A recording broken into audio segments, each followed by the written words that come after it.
Well, I've been a fan of yours for a long time, and I just curious. I love this story you tell about the environment you grew up in Milwaukee. Yes.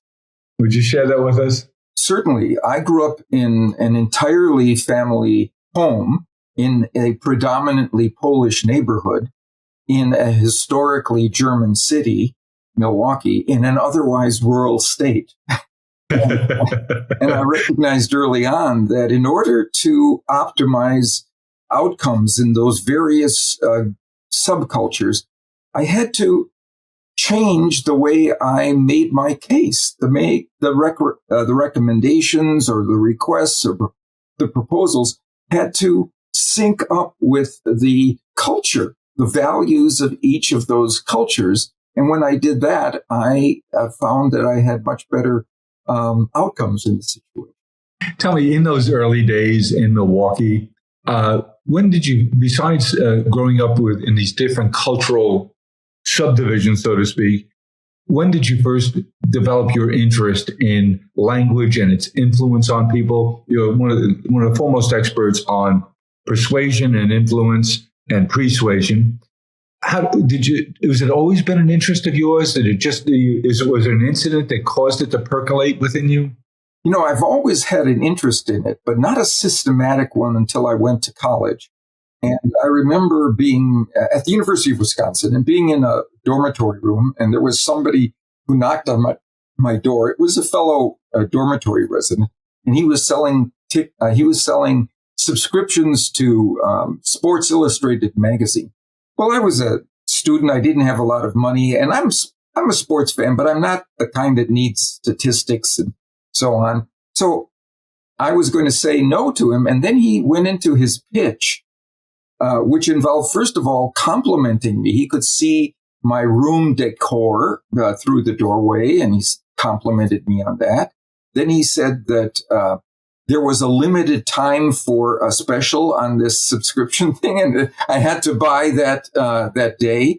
And he told me that all the authorities in sports journalism recognized that Sports Illustrated was the number one magazine. And then he said, and a lot of your dorm mates are buying this right now. And I wound up buying the subscription. And I remember afterwards closing the door and leaning against it and saying, what just happened here? You just paid him money that you do like, yet you do want, for a subscription that you don't want.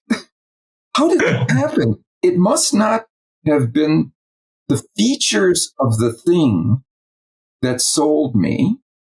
It was the way they were presented, the way that case was delivered that got me inclined to it psychologically. And I thought to myself, now this is worth studying in a systematic way.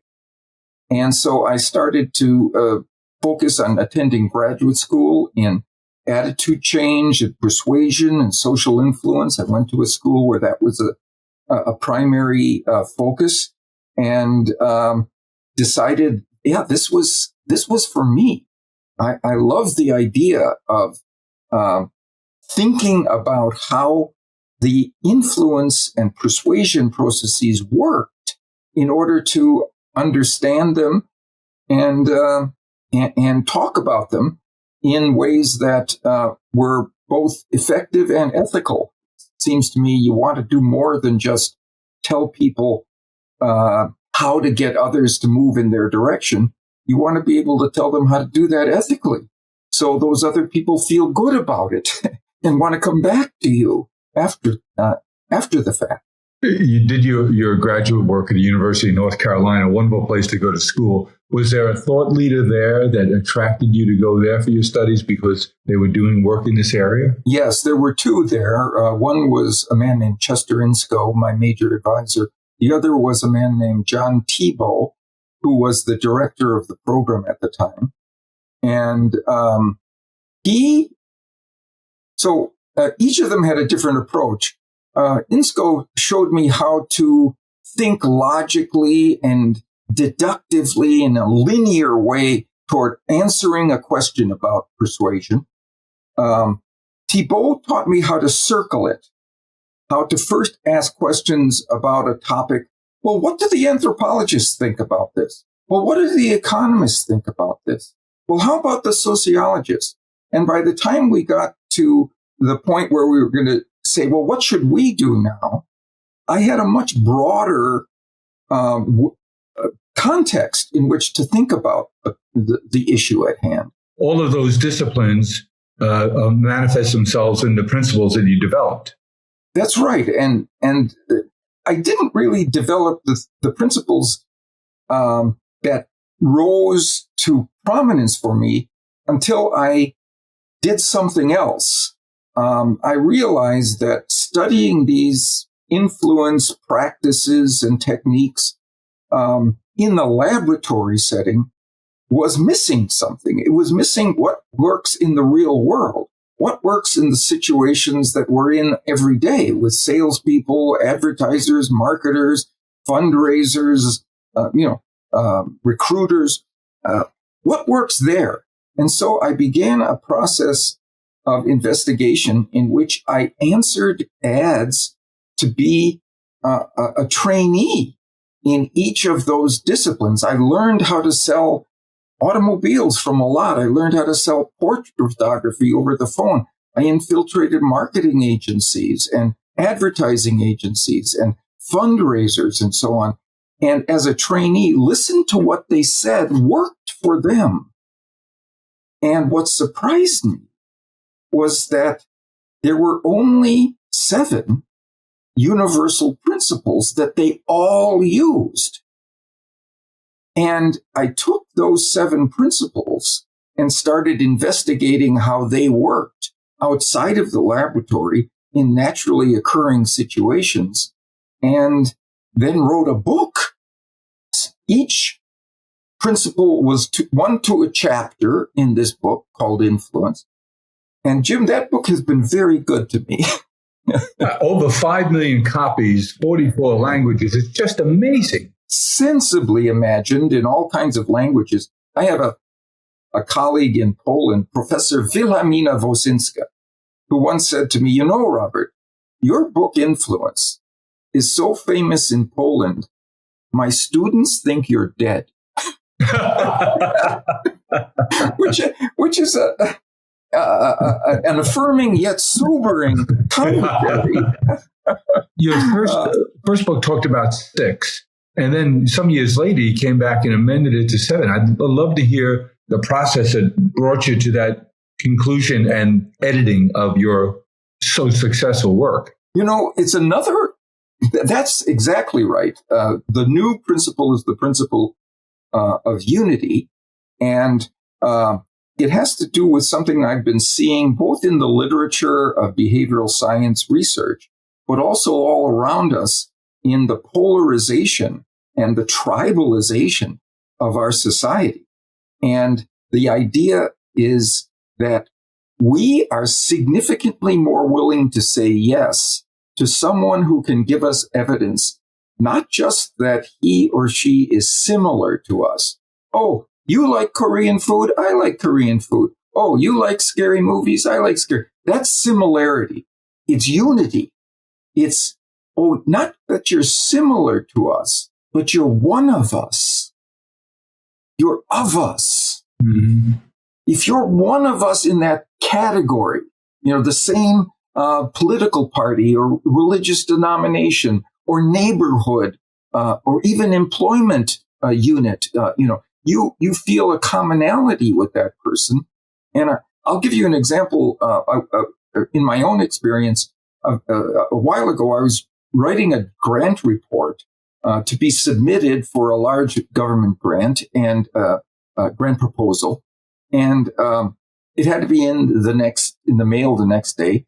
And I was reading it over one last time, and I saw one section of it that was not really very compelling. It didn't have the evidence that I needed to really make a good case in that segment of the proposal. But I knew I had a colleague, let's call him Tim, who had done a study the year before that had gotten such data, but he had never written it up. It was still in his archives.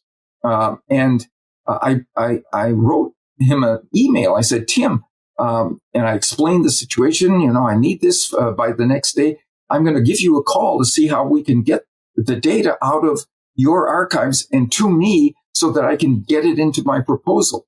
So I called him and he said, I know why you're calling, Bob. And the answer is no.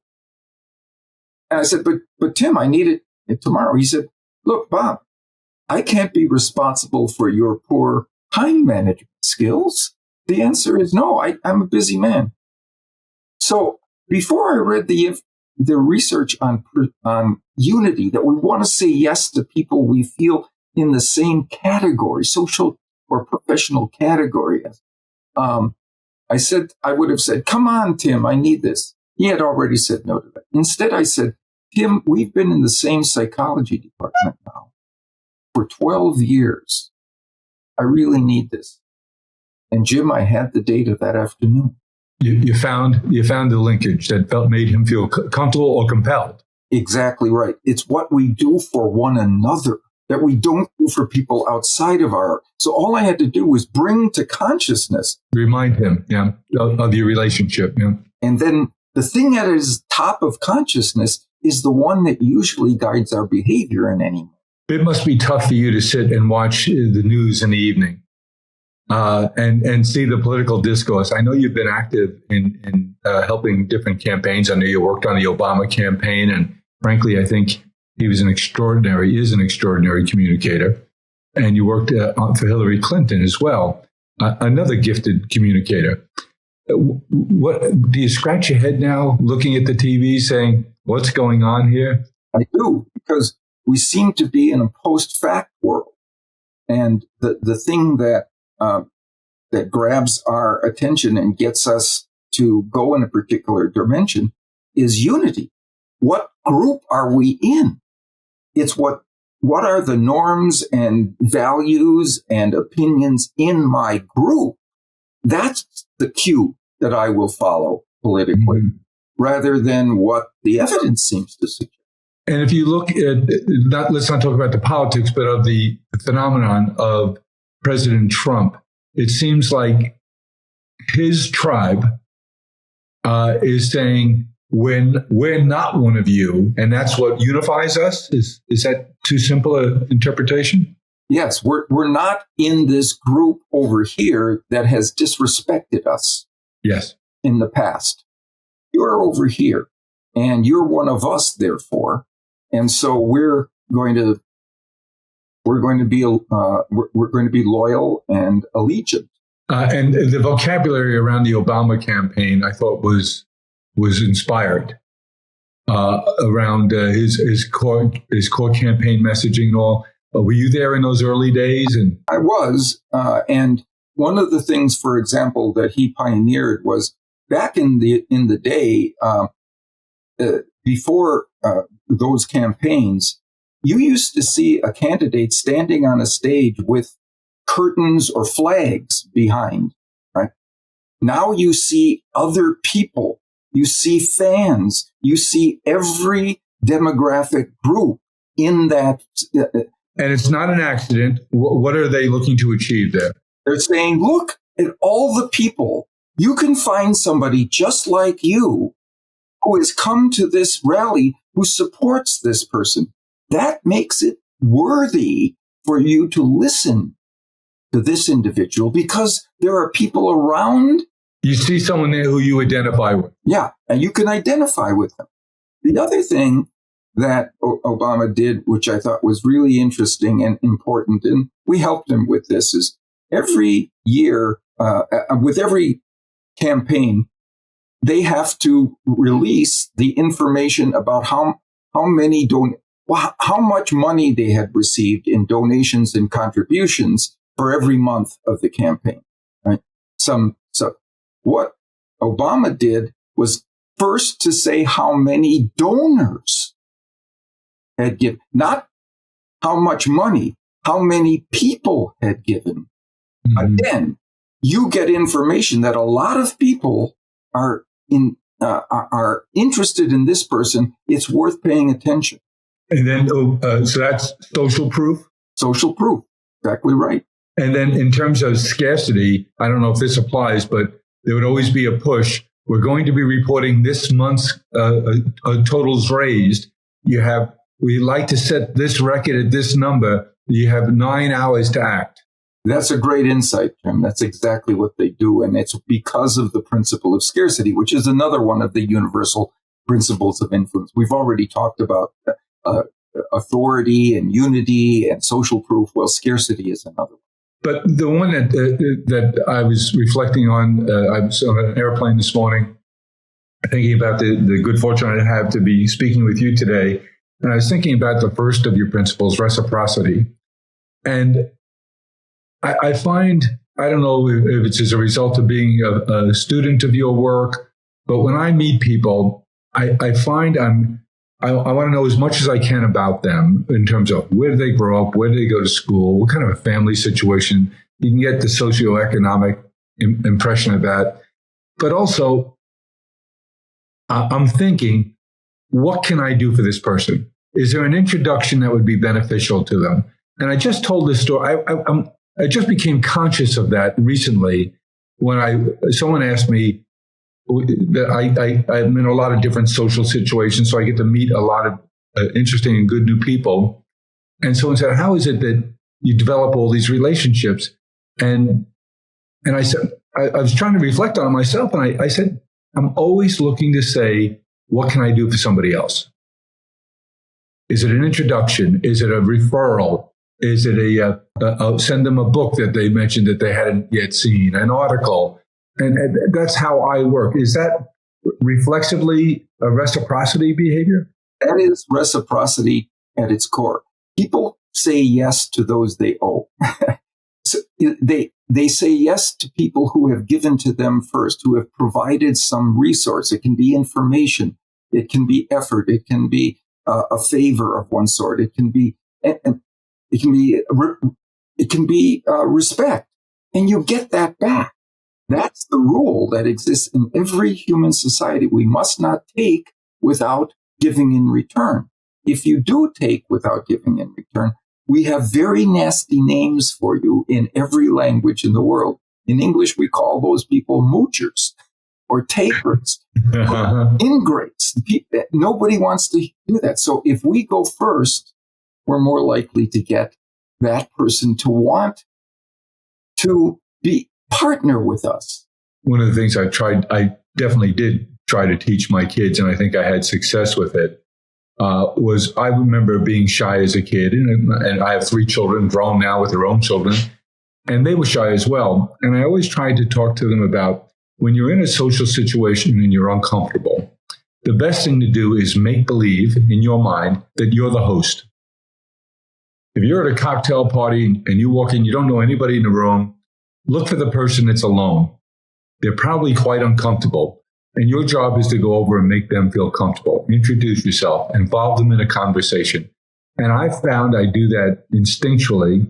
And my kids will tell you I emphasize that with them all the time. And I'm still going out of my way in our social situations to make sure everyone's comfortable. Where does that fit in your scheme of the 7 principles? It is the principle of reciprocity. You go, is it? Okay. You give comfort, you give approval, you give belongingness, and so on. And those people just want to do business with you. They want to partner with you because you've done something first. It'll come back to you. And you said you do this instinctively, but you're exactly right. You have to train people to do it who don't do it instinctively. And then it becomes. Yeah. And so in my programs, I say, if you go into a new situation, let's say a room full of people, you have where you would like to do business there, don't ask yourself, who can most help me here? Ask yourself, who can I most help here? Go over and provide that. No. And you have an advocate now who's going to be promoting you in your interests in that room and the people surrounding you. Tell us, what is your professional life like now? Are you writing all the time? Are you speaking a lot? Are you traveling a lot? I am formally retired from my university positions. I don't teach classes on a regular basis, although I still do guest lectures and that sort of thing. But I am writing, and right now we just had a startup, a company called Cialdini, the Cialdini Institute, and where we teach and train ethical influence. We alluded to it earlier. The way to be not just effective in moving people in your direction, but also to be ethical in the process. So both sides are gaining positive outcomes from it. And I'm writing, and recording little snippets. I have done 119 of them. So wow, we put into our program that people can go online and learn how to use the principles of influence and behavioral science, become more successful in the influence realm. So that's what I'm doing right now. That's terrific. And I find myself, and everyone I talk to, it seems, is hooked on podcast. And so much so that I find if I listen to music once in a while, at first I feel a little guilty about it because I'm missing an opportunity to learn something. Yeah. Yeah. So right. I think we are both lifelong learners, and that's where we get our satisfaction. Indeed. And toward that, when we were chatting the other day in the office at Flowers about the conversation we're having now, and I was guessing, seeing that you lived in Tempe and you're emeritus at the university, I said, I wonder why more colleges don't build housing for non-students, retirees, or just older folks. It seems like an idyllic place. I remember maybe 30 years ago at the University of North Carolina, which is near and dear to your heart, there was a community built nearby there, very high-end real estate development. And the real feature of that place was that they would have access to the campus. They could audit classes, and they could participate in the sports and arts on campus. And I thought, how perfect is that? In fact, we do have such a place on our campus that was built about 6 or 8 years ago. And people who have retired but want to stay in the learning community, in the knowledge community, take residence. And just as you said, they have auditing privileges. They have discounts on various university activities of one sort or another.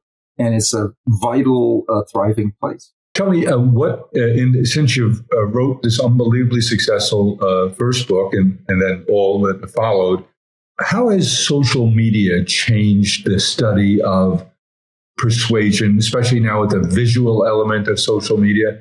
How has that changed your work and changed your view of your 7 principles? Well, the key is that the 7 principles remain the same. They haven't changed, but the platforms on which they can be employed and accessed have changed. This book, Influence, it's sometimes called the Bible of online commerce.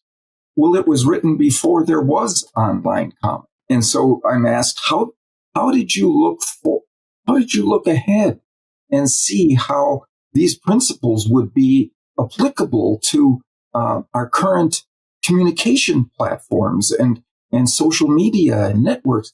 And I always have to say, I didn't look ahead. I looked inside us. What are the levers of influence that have always guided us, has always steered us toward assent, toward saying yes, toward saying I want to participate in this project or purchase this product or service? It's the same set of principles. They haven't changed, but the the media in which they are communicated have. And one thing that has changed is that certain of the principles are more accessible than others, with social proof being the most changed in this regard. Just the information about what others around us, like us, are doing or have been doing in that situation, we can get that now online from all kinds of places and people around the world. We can get star ratings. We can get we can enter product groups and so on, and learn from what others like us are saying and doing about a particular idea, a particular politician, a particular product or a service. And social proof is not any more powerful than it has always been in the past. It's just more available to us. And what role do reviews play? And it seems like I've heard you talk about that's changing. Yes. So what we have to recognize is that those reviews really are very important. And I saw an article that said that for people who purchase online regularly, that's the typical way that they engage in commerce, right? They look at the reviews and the star ratings of that product or service. 90% of them do. 98% of them. Okay. We can't get 98% of the people to believe that the earth is round. But we get 98% piling into this type of information that's so valuable to us. That's how it's just revolutionized us. But the thing that's changing is we've got hackers, and we've got people who will counterfeit those reviews. They'll buy them, or they'll present them artificially in a deceptive way. And so now we have to be cautious about those. So I saw something interesting that showed that the star rating that most leads to conversions on a website to the product or service being offered is not 5 stars. It's a range between 4.3 and 4.7 stars. Below 4.3, you say, well, maybe this isn't such a good deal. Over 4.7, they're skeptical. They don't believe you anymore, because that can't be true.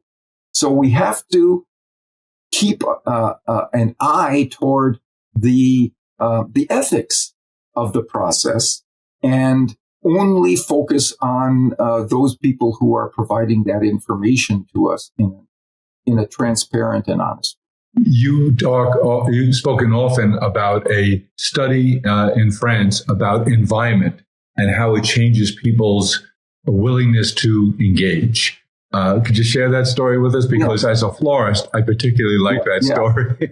It's a story that was done in the south of France city.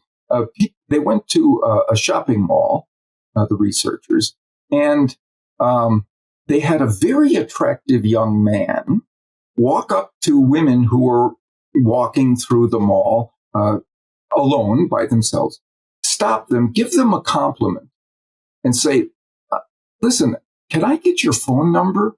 Because I'd like to call you later for a date. Well, that's a very risky thing, to give your phone number for a woman to some stranger who just approaches you unbidden. And so when he was doing this kind of thing in front of most of the shops in the mall, he only got 13.5% success on average, except for one kind of shop where the number of phone numbers doubled. It was a flower shop. Florist. Why? Because flowers are associated with romance. And that the idea that romance was now in the mindset of those people who were passing by. They saw the flowers. Flowers are associated with romance. Now romance rose to prominence as a goal for them because it was now top of mind. Even if it was the unconscious mind. And even if it was the unconscious mind. Because, it was interesting that afterwards they were asked, these young women were asked, of all the stores that you passed, like a shoe store, a clothing boutique, a pastry shop, and so on, and a flower shop, which of the products did you like the best? And they said, well, the pastry shop. I like pastries the most. But pastries didn't produce phone numbers in pursuit of romance because flowers are associated with romance, not cheese Danish, right? So the key is what can a communicator arrange so that the key feature of what they have to offer is prominent in consciousness before people ever encounter their offer, right? Mm-hmm. That request for a phone number. Right? Well, in the environment of a flower shop, just even the outskirts of it, romance was in mind. Yeah, so this really has to do with this idea of persuasion, which is a second book that I wrote, which says that people aren't simply persuaded by what you put into your message. And that's what my book Influence was about. What principles do you put into your message?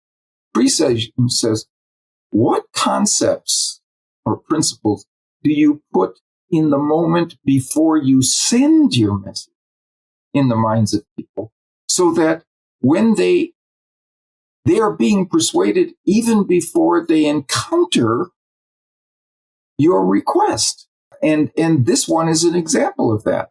Just entering the aura of a flower shop made people more likely to be persuaded to give a phone number to a potential romantic.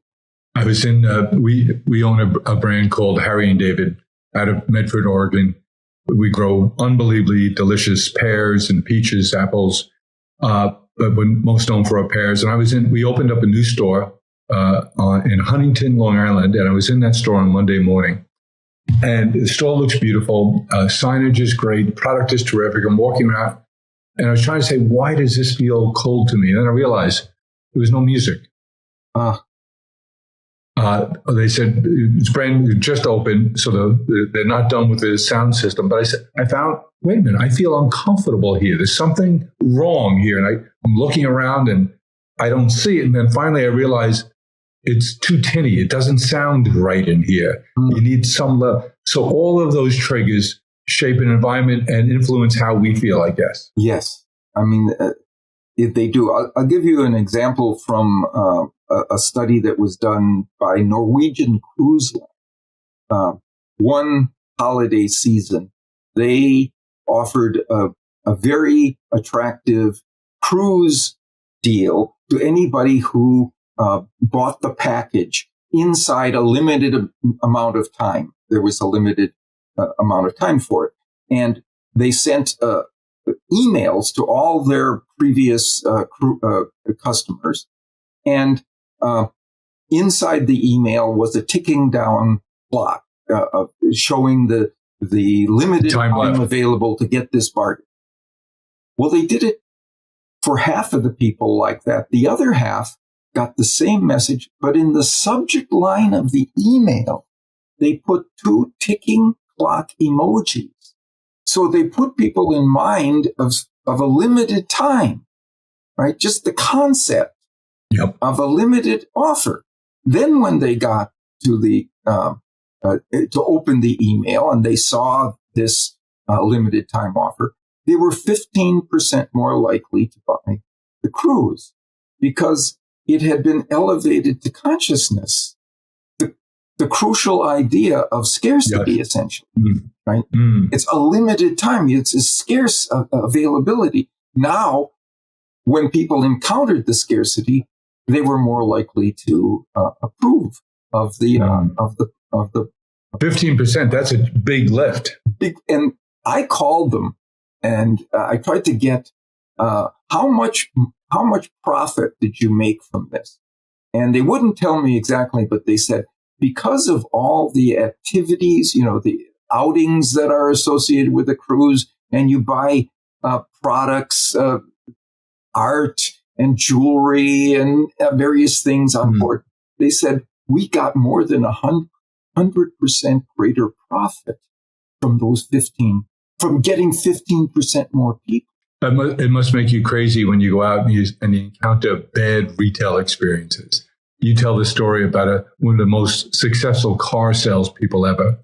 And when I was rereading, you talk about Joe Girard in a Chevy dealership in Detroit. I realized that one of the things that I picked up, I worked most of my adult life with my brother, my younger brother. And it was my thing that I send a birthday card to every digitally or in paper to everybody who works for us. So there's several thousand people who work with us. And my brother would recognize them on their anniversary, employment anniversary. And it's just a little thing. It takes some time and effort. But if I go out, say, for example, to Harry and David in Oregon to visit there, which I'll be doing next month, and invariably someone will come up to me that I sent a birthday card to. They're a little surprised. Sometimes I think they expect it was generated electronically and I don't have anything to do with it. But sometimes they'll write back and say, yes, it was my 60th. It was a big milestone birthday for me. And it was a wonderful weekend. We went for a hike on Saturday morning. We had a big dinner at home with the family. But the fact that I sent her a card and she took the chance of writing back to see if there was really somebody on the other side of it. And then I responded saying, sounded like a perfect weekend. We already have the basis for a relationship. And it's a small little thing to do, but I'm always surprised at the impact that has. That's so perceptive because I am now on a soapbox for building human connection back into a digital world that we increasingly find we can increasingly find ourselves.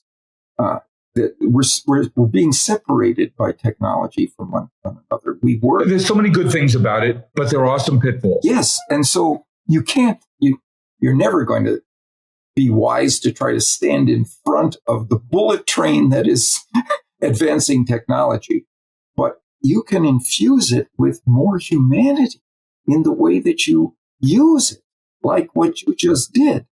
And there's a great study that shows that in 6,700 online commercial sites, if the site had a welcoming statement on the landing page of that site, they got significantly more conversions, right, than if they had no welcoming statement. A welcoming statement.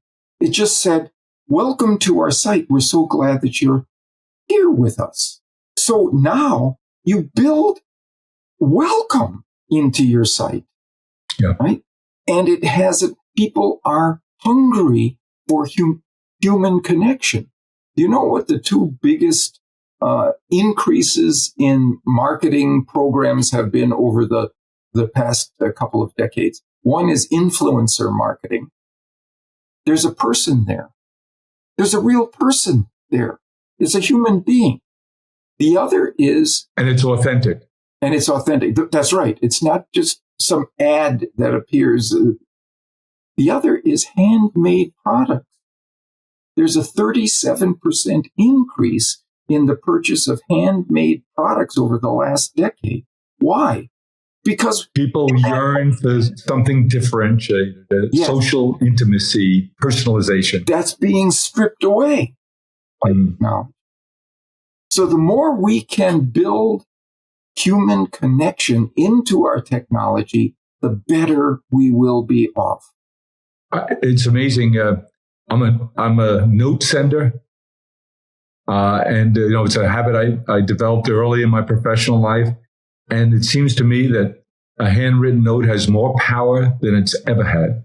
There's actually research on this, and that if you put like in a survey that you ask people to return within a week, if you put a little note at the top, handwritten note, we hope that you'll be able to do this for us. We would appreciate it, right? As opposed to a note that's just typed out. Yep. It's handwritten on a Post-it. You get, and this is incredible, you get nearly twice as many returns. We just had an experiment, that just popped up in our shop a few weeks ago. So Irish American heritage for me, and I was telling a story, and I do a newsletter every Sunday. It's called the Celebrations Pulse, and I write about relationships, Professor, and I use the calendar to give people excuses and ideas to express themselves, whether it's National Sons Day to send a note or call your son or go see your son or tell them something special. And St. Patrick's Day was coming up, so I have a sensitivity to that. And in that newsletter last year, I wrote that my wife and I, Mary Lou, we have 3 sets of grandkids, a daughter and 2 sons, each have 2, and 3, so 7 grandkids. And we send them a box of Cheryl's cookies for each of the occasions. They have buttercream frosted cookies, and they always have some really colorful and appropriate shapes. So they have these beautiful shamrock-shaped cookies. And I write in the newsletter that I send them to, Mary Lou and I send them to all the kids. A buddy of mine I saw last fall, we played golf together. He said, I read that in the newsletter and I started doing the same thing, but I do one better than you. I said, how's that? He said, I insist that my grandkids, I'm not lucky like you, they live all over the place. And I say, if you want to ever see these cookies again, please send me a digital picture of you eating the cookie. So I said, great idea. I'm stealing it back from you. And so I heard that at Cheryl's, they were a little long on the St. Patrick's Day cookies according to their sales plan. So I said, why don't we tell that story? Why don't we send an email where I tell that real story, put a picture of my grandkids in there, tell a story about my friend Bob who topped me with his idea, and let's send it to people who are likely to be grandparents, so age and things like that we could determine, and who and one of the guys said, well, we can send to people who have Irish surnames. They might be more likely to be interested in St. Patrick's Day. And then someone else in the room, there are 6 or 7 people in the room, said, well, why don't we send it to cities that have big parades that are likely to be more ethnically sensitive? So they did that. And it was really quite successful, I'm told. But it just goes to the point of doing the work to think about, don't just tell me you got product. Tell me why it matters to me. Tell me how it could change my life, or I could be getting that smiley picture back from a grandchild that'll make my day too. Well, what I like and that works within the principles of influence is that you might lose this unless you do this thing in return. Right? Because there's this idea of loss aversion. People are more likely to want to possess something or to act in a way to retain something so it's not lost, as opposed to gaining that very thing. And as you've written about so eloquently, we weren't really selling cookies. We were selling the idea of a connection. That's right. A special, meaningful moment. That's right. And how priceless are those? Yes. Yeah. And you don't want to lose that. My goodness. A study was done in hospitals in the Midwest where radiologists were given a scan, an image of a scan of patients, right? And half of them were given the scan just the way they always had. And then they had to write comments and make recommendations for what to do on the basis of the findings within. Right?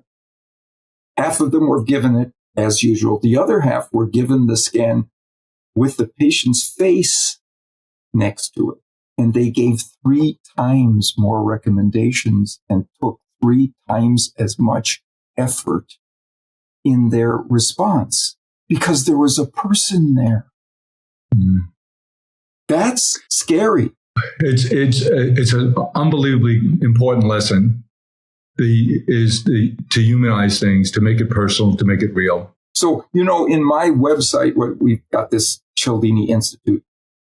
I I welcome them on the front landing page. I also have a picture of me and my signature in script, not in mechanical font, Dr. Roberts. No, my signature.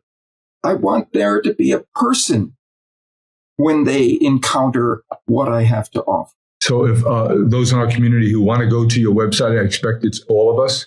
It would be, what's the URL? It's Cialdini.com. That's all.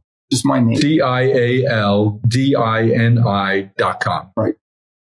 Wow. What I can't wait to consume all of those 119 different little lessons that you've recorded now and put up on that site.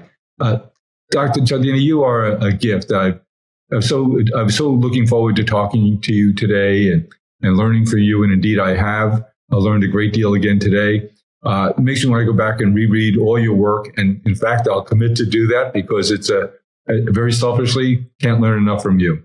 Well, I enjoyed this conversation. I enjoyed it because it wasn't an interview. It was a conversation.